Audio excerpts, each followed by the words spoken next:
Hi everyone. In this video you are going to learn how you can change on your Windows 10 user password when you are starting up and then it asks you to give a password. So we will come on start and then here you will see settings. If you don't see any settings, then you can write here down there, but here you see settings. Click on it.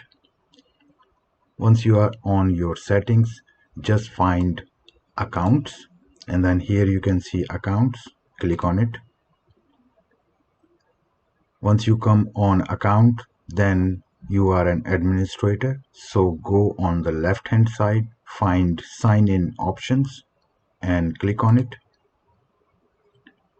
Now you are on sign in options. So here so many sign in options, but we use passwords, so we are going to change the passwords. So click on it, click on change the password. The current password which you are right now using, you have to enter.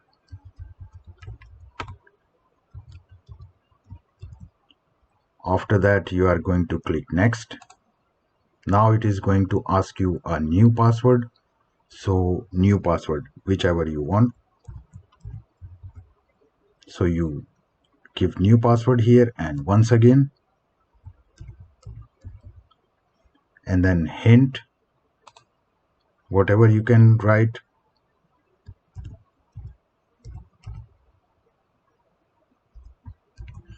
That you will remember the password.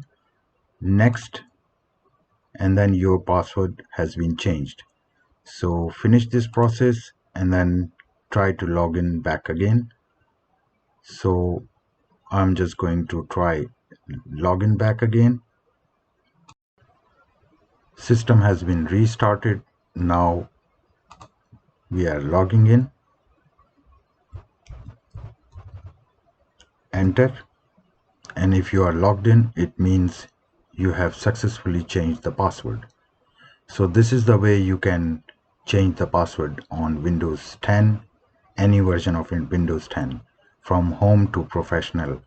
So if you like this video, please share, comments and subscribe my channel. I'll appreciate.